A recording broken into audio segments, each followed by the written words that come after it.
Si queremos reforestar, informarnos, comunicarnos, hacer redes, ¿por qué no? Y hacer las cosas mejor que las hemos hecho antes. Porque además tenemos gran diversidad y ahí está la conexión con la historia y mi identidad, que me va a hacer ser mejor ciudadano, tener valores y tener menos violencia tal vez. Entonces creo que tenemos valorar hoy en día lo que cuesta un árbol. Múltiples acciones a favor del medio ambiente han surgido en muchos lugares, incluido San Francisco del Rincón. Los esfuerzos van sumando, pero ¿estamos reforestando de la manera adecuada? En esta primera charla, la doctora Rosario Terrones, directora de Arboceta Mexicana S.C., y Gerardo Nava, presidente del Consejo Coordinador Empresarial de San Francisco del Rincón, hablan sobre las mejores prácticas del paisaje rural y urbano. Queremos que esta información aporte a bien de nuestra comunidad. Hola, ¿qué tal? ¿Cómo están? Me da un gusto saludarlos. Estamos en Enlace Libre. Esta es una plataforma en la que el Consejo Coordinador Empresarial va a estar esporádicamente haciendo foros, invitando a personalidades importantes pues que nos ayuden sobre temas de impacto en San Francisco del Rincón. Y hoy me da un gusto que en nuestra primera entrevista esté la doctora Rosario Terrones, invitada para hablar sobre lo que está pasando ahorita en nuestro ambiente, sobre las reforestaciones que se están dando y sobre todo con el objetivo de que ustedes tengan mucho más información, sean mucho más asertivos en la hora de reforestar. ¿Qué espacios, qué temporadas, qué tipos de especies? Y bueno, me da un gusto compartir esta charla con usted, doctora, y que me encantaría que en su largo trayectoria nos hablara un poquito de usted. Bueno, pues antes que nada, muchas gracias. Para mí es un placer hablar de este tema. Es algo que me ha apasionado. Yo soy ingeniera agrónoma de origen. Estudié en la UAM Xochimilco, en la Ciudad de México, y ahí me empecé a interesar muchísimo porque en mi baqueta solo conocía eucaliptos y cuando yo iba a Chiapas me daba cuenta que había una vegetación bellísima. Entonces ahí fue, creo que, el punto de partida por qué me empecé a interesar sobre estos temas de, bueno, ¿y por qué nuestras banquetas no tenemos las chuladas que tenemos en este país? Entonces estudié una maestría en medio ambiente, preocupada por el problema de la contaminación, y luego mi doctorado es un doctorado en agricultura sustentable, en donde trabajé multicultivos, también preparándome para regresar a mi país y empezar a trabajar cómo combinar una especie con otra para que se ayuden. Y afortunadamente en Estados Unidos tuve una asesora muy consciente, trabajando en un proyecto que se llamaba Las Tres Hermanas. Y Las Tres Hermanas es una filosofía indígena de los Sioux y de los indígenas de Norteamérica, que combina plantas como el maíz, el frijol y la calabaza. Esa es una combinación que en América existió y ahorita sigue siendo muy acogida, porque aquí en México le llamamos la milpa. Y la milpa, obviamente, no nada más eran 3 cultivos, las 3 hermanas. La milpa también implica árboles, herbáceas, cactáceas y todo lo que México tiene. Digamos que México es mucho más megadiverso que Estados Unidos en ese sentido, y tradición de domesticación de plantas. Entonces, mi historia creo que va muy ligada a lo que hoy me dedico, que es mi empresa Arboceta Mexicana, donde tratamos de producir especies nativas, sobre todo de árboles y de arbustos, que puedan ser combinadas en zonas urbanas para combatir el cambio climático que viene y ser sustentables, que eso implica especies que puedan ellas solitas dormirse en el invierno, aguantar 6 meses sin agua y regresar. Entonces sabemos que no es fácil, porque en México nuestra parte urbana la hemos manejado pues como jardines solamente ornamentales, que me dé un servicio a mi ojo y nada más. Y nos olvidamos que había abejas, que había mariposas, que había no sé, aves migratorias, bueno, hasta fauna, reptiles importantísimos para comerse las moscas que nos andan acabando ahorita. Y se nos olvidó que toda esa fauna que se alimenta de la vegetación local necesita una ayuda para poder sobrevivir en las ciudades si pasan por aquí y ayudarnos a tener un servicio ecosistémico no solo en las áreas naturales protegidas de Guanajuato, sino también en nuestras ciudades. Entonces, si le podemos dar una ayudadita en los parques, en las banquetas, e ir incluyendo esta biodiversidad que a lo mejor perdimos con el tiempo de la conquista para acá, digamos que ha sido un destrozo en nuestros paisajes urbanos, sobre todo aquí en San Francisco, creo que todavía podríamos pues aprovechar un poco de esto que yo estudié. De alguna forma tengo bastantes años estudiando y tratando de impactar hacia el por qué ahorita nos está agarrando ya la chiquitolina, ¿verdad? Y la moda de reforestar, pues porque ya tenemos urgencia, y sí, tenemos mucha urgencia, pero creo que parte de estar aquí con ustedes es pues apoyarlos y decirles más o menos cómo tenemos que reforestar, sobre todo en la zona sur. Bueno, doctora, dijo algo muy relevante, muy importante, que es el ecosistema, ¿no? Que estamos dentro de un sistema donde todo impacta a todo. Y me gustaría hacer esta división de los tipos de reforestación urbana, rural, y con la gran pregunta, ¿no?, que nos lleva a esta charla con usted, y es, ¿se está reforestando adecuadamente? O sea, lo que usted observa, la experiencia, a todo este tiempo, en esta época, que se está haciendo, a lo mejor de forma precipitada, que ya urge, ¿se está haciendo adecuada la reforestación? Sí, yo creo que estamos en un momento muy importante de la historia de México, yo creo. Los programas de reforestación en México inician en 1920, se inician en la Ciudad de México, en los viveros de Coyoacán, y se encarga a un ingeniero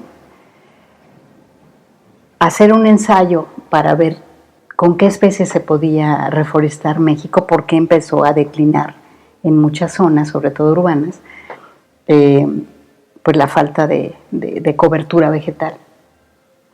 De esos primeros experimentos y de empezar a buscar, obviamente lo que más germinó, lo que más se dio, fueron especies como el pirul, la casuarina, los eucaliptos, las palmeras, incluso más tarde los ficus. Y si ustedes ven, nuestras ciudades tienen esas plantas. A lo mejor el paraíso, a lo mejor las araucarias, que eran plantas ornamentales a nivel casi internacional, que ya estaban muy domesticadas y que eran fáciles de propagar o de producir en viveros. Entonces, las especies nativas locales, ya sea del sureste, del centro, del norte de México, fueron lentas en germinar. No se tenía información, las otras había muchísima información. Es más, eucaliptos, hasta 100 años de investigación en Australia decían cómo producirlos, y en México no había información. Entonces, de 1920-30 a la fecha, se ha avanzado muy lentamente para especies mexicanas. Desafortunadamente hay más información de lo que se ha desaparecido, porque ahí estamos conscientes de que día a día estamos perdiendo especies en México, de lo que quisiéramos tener. Por ejemplo, sabemos que hay 1000 especies de árboles mexicanos, y de esas 1000 especies, a veces yo les pregunto a los ciudadanos, ¿cuántos árboles mexicanos conoces? Pues mezquite, huizache, y hasta ahí llegaron. Entonces, de 1000. De esos 1000 no sabemos cómo propagarlos. A veces, como no están domesticados, yo siembro 10 semillas, nacen 2, y no son frijoles, o sea, no son como otras plantas que sí están domesticadas, como el frijol o con el maíz, que yo siembro y me sale el 80% de las semillitas. Aquí no. Aquí tenemos una gran limitante, que nuestras especies locales nativas de la selva baja caducifolia o de los encinares, que era la vegetación original de San Francisco del Rincón, no sabemos cómo producirlas de manera en que los viveros ya me tengan 1,000, 2,000. El proceso, eso se refiere a la domesticación, los procesos son más lentos. Son lentos, no sabemos a veces cómo producirlas, y aparte tenemos un material que yo no voy y recoge semilla en Gigante o Walmart o Costco. La semilla de las especies nativas está en los lugares donde todavía hay 1 o 2 árboles, ¿sí? San Francisco tiene la limitante que no hay muchas zonas donde todavía encontramos esos árboles bellísimos que estuvieron aquí en la zona urbana, porque prácticamente los quitamos. Estamos hablando de un ecosistema muy alterado, y esos ecosistemas hay que regresarlos un poquito, restaurarlos, nunca a su nivel original, porque ya pasaron muchos años del impacto, digamos, de los primeros pobladores de San Francisco. Estamos hablando de 400, 500 años que empezó la urbanización, y fuimos cambiando el paisaje. Ahorita además el clima está cambiando a nivel global del planeta. En los últimos 30, 40 años es un clima loco, que mucho de lo que tenemos a rescatar ahorita también está sensible. O sea, no sabemos qué tanto se nos va a adaptar el material que todavía tenemos genético de esas semillitas al clima actual de Guanajuato y de San Francisco. Sin embargo, lo que sí estamos viendo es que hay muchas especies de la selva baja, sobre todo, no tanto del encinar, porque el encinar es de clima más frío, pero selva baja y matorral son muy resistentes a poca agua, muy resistentes al calor y muy resistentes a la helada, porque aquí en el altiplano mexicano de repente nos llega el frío y nos llegan las heladas. Entonces tenemos una gran riqueza todavía, y hay como una esperanza de que en México estas selvas bajas caducifolias, que se ponen desvestidas en el invierno, que cuando no hay agua ellas están dormidas, nos puedan salvar del impacto climático que hoy en día nos está urgiendo. O sea, tenemos grandes manifestaciones a nivel mundial de que hay que reforestar y hay que hacer cinturones verdes, pero tenemos que organizarnos y decidir qué planta, en dónde ponerla y cómo producirla. Nuestros viveros locales, San Francisco ya empezó a capacitarse para producir plantas nativas. En esos viveros hay que ir ensayando. Seguramente ahorita pueden tener 10, 20 especies, pero en un futuro podríamos tener 300 especies diferentes, y me refiero a árboles, arbustos, herbáceas, cactáceas, suculentas, porque hay una infinidad de especies en la región que podríamos rescatar, y afortunadamente ha sido tal el interés por este tipo de vegetación que hay mucho apoyo internacional. Sin ir más lejos, los alemanes se llevaron las suculentas mexicanas para sus techos verdes porque son súper resistentes, cuando nuestras suculentas no las habíamos volteado a ver. Más bien conocíamos el dedo moro de África, pero aquí los deditos, los arrocitos, las conchitas, todo lo que estamos viendo ahorita que empiezan a producirse en los viveros, pues es planta nativa que anda en los cerros de San Francisco. Seguramente vamos a caminar y vamos a ver esas suculentas por ahí escondidas que están abajo de los matorrales, junto con algunas cactáceas, que también Cactáceas México es muy rico. Y bueno, en San Francisco todavía tiene sus candelabros de pitayos o órganos grandes, digamos nopales que parecen árboles. Son parte de nuestras arbóreas del paisaje, que a veces decimos, ay no, qué feo, pero vaya, son plantas con mucho valor ambiental y mucho valor económico hoy en día. ¿Por qué económico? Porque un nopal, una cactácea, una pitaya que está en el cerro, le puede dar alimento ¿a quién? A los murciélagos. Los murciélagos comen insectos. Los insectos necesitamos que se vayan, porque ya no queremos moscos, ya no queremos no engañar, ¿sí? Entonces, lo que estoy diciendo es que tenemos que restaurar un ecosistema en San Francisco que vaya de la mano de lo poquito que queda y que le ayude a que nosotros estemos sanos. Y por eso vale dinero. Para mí es muy caro pagar o perder gente porque se me enfermó de dengue o porque ya no va a haber abejas y ya no vamos a tener alimento. Es decir, todo está ligado. Y el cómo ligarlo es algo que requiere ingeniería ambiental. Tenemos gente capaz de ingeniería ambiental, sí. Las escuelas locales están sacando ingenieros ambientales.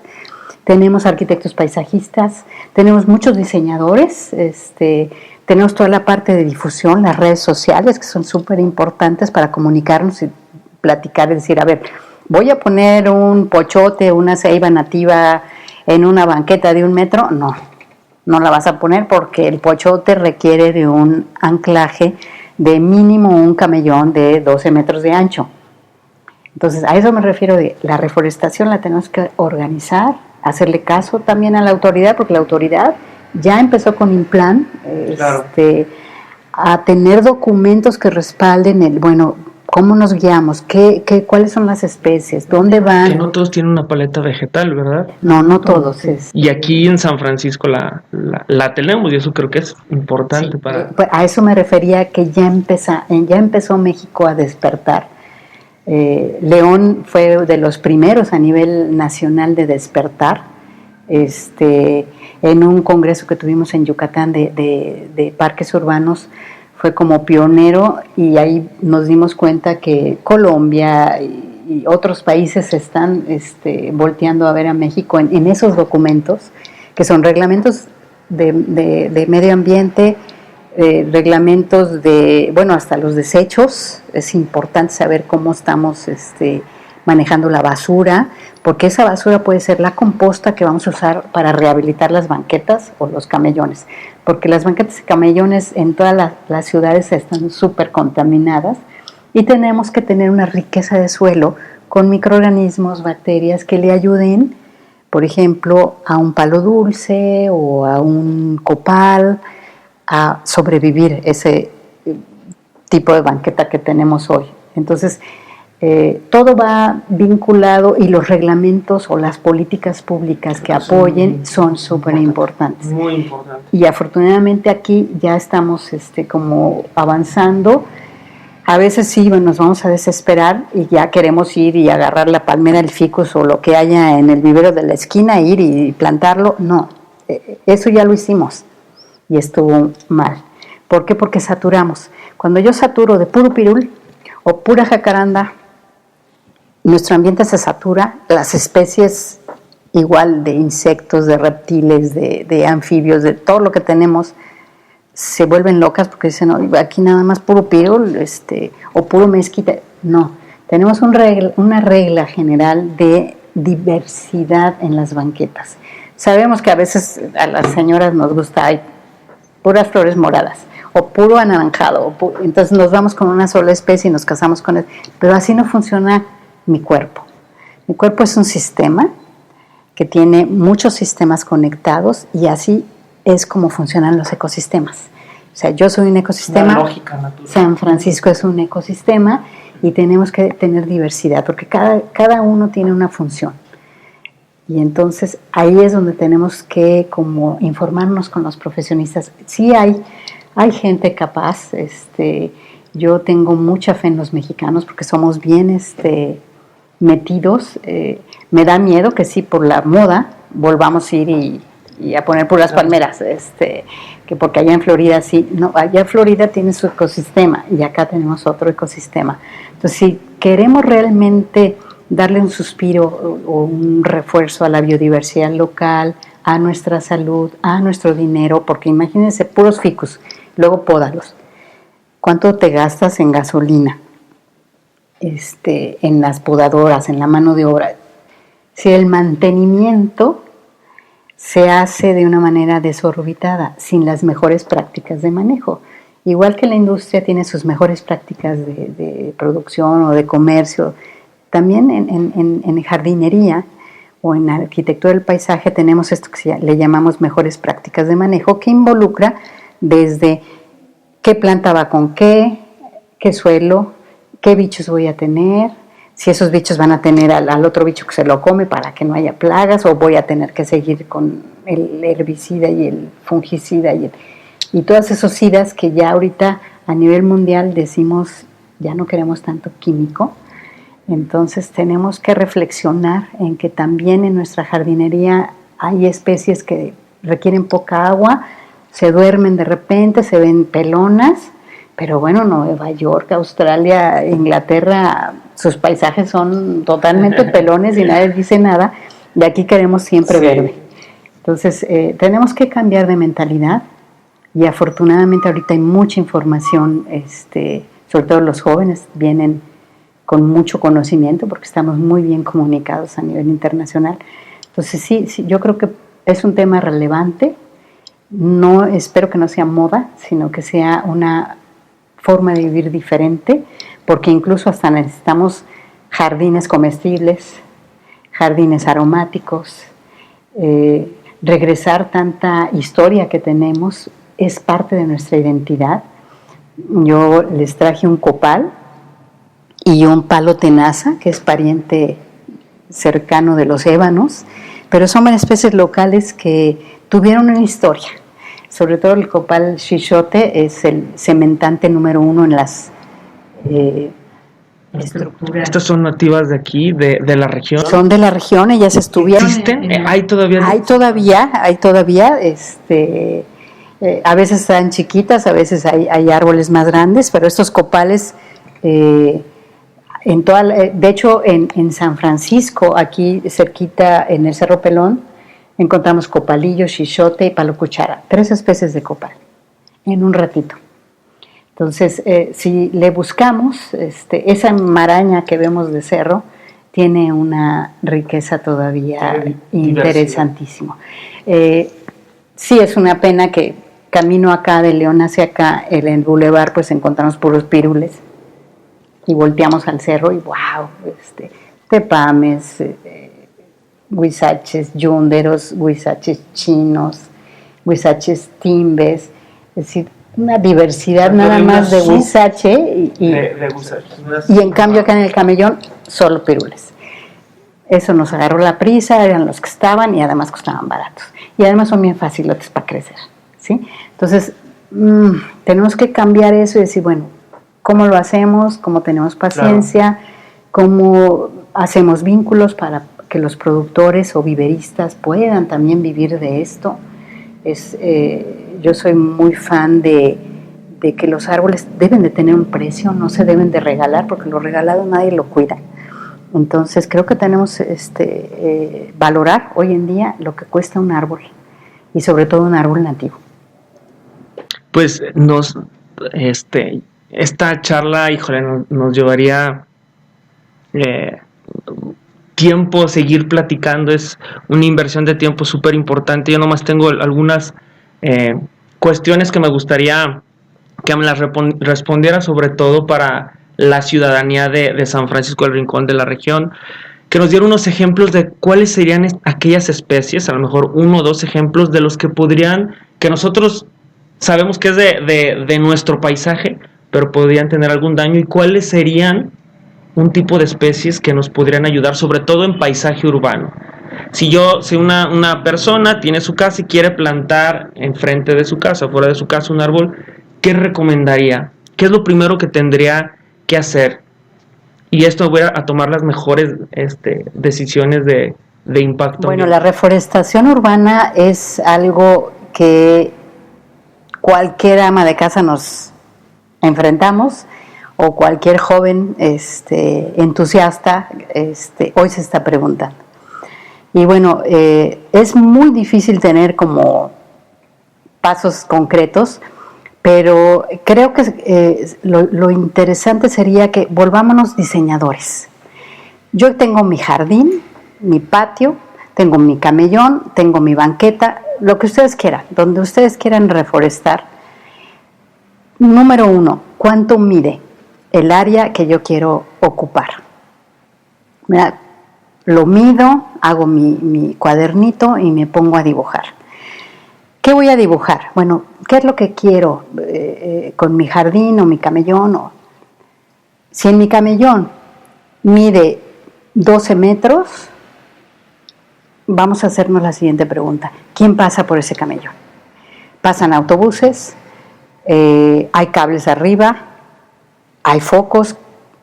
Quiero una planta que sea muy oscura y me oscurezca la zona, o quiero algo más transparente, ¿sí? Entonces tenemos que ver qué especie puede entrar en 12 metros de ancho y dibujarla como dicen los libros, que es cuando ella es adulta, porque en el vivero vamos a llegar y la vamos a comprar de 50 centímetros, de 1,5 metros, o ya si tenemos mucho dinero, pues nos compramos un arbolito ya de 2 metros en el vivero, pero va a estar sin follaje o sin copa.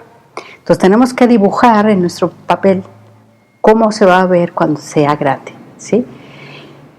Ya cuando tenemos la copa, que los camiones no le van a pegar, a lo mejor mi camellón tiene una ciclovía y van a pasar los bicicleteros y ¿queremos espinas o no queremos espinas? Entonces ahí empezamos a tomar decisiones. Bueno, es que a lo mejor no queremos espinas porque hay una ciclovía y la movilidad es importante y hoy en día hay que ser sustentables y pues me ponchan las llantas, como que no. Entonces igual, ¿qué especie de árbol no tiene? O no de árbol, sino también los arbustos. Los arbustos tenemos arbustos espinosos. Si van a afectar la zona de ciclovía, mejor no. Si van a estar a un lado, ok, pero dibujemos como los estratos de cómo se va a ver mi camellón, cómo se va a ver mi jardín. En mi jardín a lo mejor tenemos esta duda de, yo quiero duraznos para comérmelos, o quiero granjenos o acebuches para las aves que vienen, o quiero flores para los colibríes, o quiero flores para todos los abejitas, o las mariposas, ¿no? Las mariposas que necesitan plantas lechosas, que tienen lechita. Entonces pensemos, ¿qué es lo que queremos? Yo como buena ama de casa me gusta cocinar y siempre quiero como mis culinarias, ¿verdad? Siempre quiero mi romero, mi menta, mis poleos, mis chiles, mis calabazas. Entonces sí hay como la parte de huerta y luego el poleo para la medicina, porque mis cositas medicinales. Pero esas son herbáceas que van abajo de árboles que le van a dar una sombra rica. ¿Qué árboles combinan con este tipo de herbáceas? Árboles que le den nitrógeno al suelo. ¿Quién le da nitrógeno al suelo? Las leguminosas. ¿Quiénes son leguminosas? Las que tienen vaina, ¿sí? Las que tienen como legumbre, mezquite, huizache, tepeguajes, guajes, ¿sí? Tenemos una gran diversidad en el altiplano mexicano que tienen vainas, timbes, bueno, tenemos una infinidad de arbolitos, algunos tienen espinas, algunas no, pero que nos van a estar nutriendo el suelo y podemos abajo cultivar lo que queramos en nuestro jardín. Pasto no. ¿Por qué pasto no? Bueno, porque requiere mucha agua. Entonces, si queremos ser sustentables, estamos viendo que pues aquí la carestía es también el agua, tenemos suculentas. En los camellones podemos decir, bueno, si nadie le va a estar regando, pues entonces podríamos tener árboles resistentes a sequía, combinándolos en su base con especies que casi no requieren agua, que esas se llaman plantas crasas o suculentas. Entonces, de alguna forma, lo que les estoy pidiendo es hagan sus dibujos, hagan sus diseños, infórmense en los libros. Hay un libro de plantas silvestres que está en el Implan de León o está en la página web de arboceta.com. Ustedes pueden entrar y pueden bajar ese catálogo, es gratis, y es plantas que son acuáticas, nativas de la zona, herbáceas, suculentas, cactáceas, tenemos árboles de gran magnitud, grandes, medianos, chicos, tenemos arbustos. Ese catálogo les va a decir qué magnitud tienen los árboles cuando son adultos y tenemos unas tablitas abajo que les va a decir si podemos ponerlo en una maceta, en una jardinera, en un camellón de 1 metro, en una banqueta de 1 metro o un camellón más ancho. si son alergénicas, porque hay veces que metemos plantas como la rosa laurel que son tóxicas tanto para los perros, los gatos y para mis hijos. Entonces hay veces que la rosa laurel la ponemos en el área de juegos en el parque. No, eso no va ahí, ¿sí?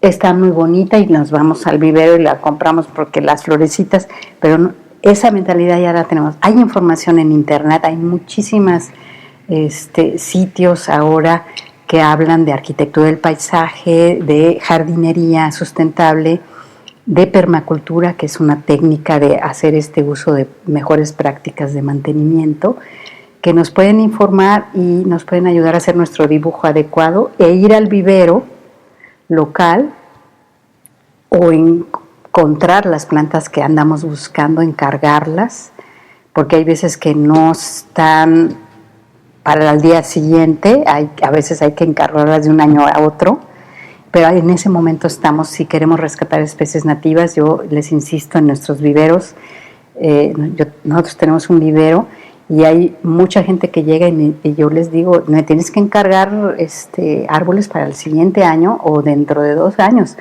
porque ahorita nosotros no tenemos una bodega con 20,000 árboles ahí almacenados para el que quiera yo los saco. No, esto no es así. Son seres vivos, no domesticados, nativos, todavía que les cuesta trabajo crecer, entonces tenemos que hacer un plan. Y ese plan lo podemos hacer con nuestros municipios igual. Entonces, más o menos esa sería como la regla general de, si queremos reforestar, informarnos, comunicarnos, hacer redes, ¿por qué no? Y hacer las cosas mejor que las hemos hecho antes. Pues realmente creo que ha sido una charla. Cada vez que la veo, que platico con usted, aprendo y siempre digo, es algo nuevo. Entonces, pues simplemente agradecer que está aquí con nosotros, que está en Enlace Libre, que nos comparte con el Consejo Coordinador Empresarial, que somos un consejo que estamos preocupados por el entorno, no solo por un sector empresarial, sino por el entorno que sucede en San Francisco. Entonces creo que la información que le está transmitiendo a los ciudadanos es importante. No nos daría el tiempo para poder hablar de cada una de las especies, para poder ver ejemplos específicos de qué especies sí, de qué especies no, pero creo que nos deja la inquietud, nos deja este cuestionamiento de conocimiento, y ahí están las fuentes. Yo le di una visualización al documento, al libro. Sé que ha estado aquí en San Francisco también asesorando, entonces pues eso también lo agradecemos y creo que vamos en buen camino, y que no sea sola moda de reforestar, época de lluvia, todos a reforestar, y todo el año no pasa nada. Ya no hay un seguimiento, no hay un cuidado. Se habrá reforestado bien, fue lo adecuado en ese espacio, en ese momento. Entonces, pues la información ahí está, doctora. Agradezco, no sé si quiera compartirnos una reflexión final. Sí, algo importante que yo me dedico a plantas nativas, pero siempre me gusta aclarar que no estamos como para quitar los árboles que ya están. Siempre que tengamos un árbol maduro, sea o no de nuestro país, hay que respetarlo. Yo soy muy fan de que lo que ya tenemos no hay que quitarlo porque necesitamos cobertura vegetal. Entonces, si se pueden salvar los árboles que están, no importa de qué país sean, hay que respetarlos, hay que salvarlos, y hay que ir metiendo nuevas especies nativas para tratar de restaurar un poco nuestros ecosistemas locales. Y agradezco muchísimo esta invitación. Yo dejo abierto también mis redes sociales. Yo claro estoy en Twitter como Arboceta, @Arboceta. Estamos en la página de Facebook, Arboceta Mexicana, Sociedad Civil. Y con gusto ahí podemos platicar, nos pueden preguntar cosas y podemos mantenernos unidos. Y entren a nuestra página web arboceta.com, www.arboceta.com, donde van a encontrar información. Y no se desanimen, el cambio climático ya llegó, nos urge, pero tenemos que ir con pies de plomo y tenemos todo como mexicanos para lograrlo. Pues muchas gracias, doctora. De verdad, como siempre, un gusto. Gracias a todos ustedes. Doctora, dijo algo muy importante y me detengo un poquito en esto. Lo que compramos, lo que nos cuesta, lo valoramos. Pues creo que casi todos los ámbitos de la vida, pero en este caso en especial, en lo que son las especies, las plantas, creo que tiene una lógica y un argumento válido.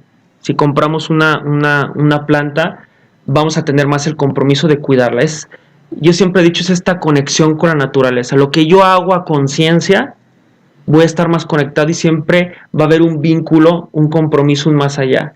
Y hay veces es lo que nos preocupa, que se den estos movimientos, estas modas y que vayan y planten la gran cantidad de árboles y pues que a veces ni siquiera saben que están plantando.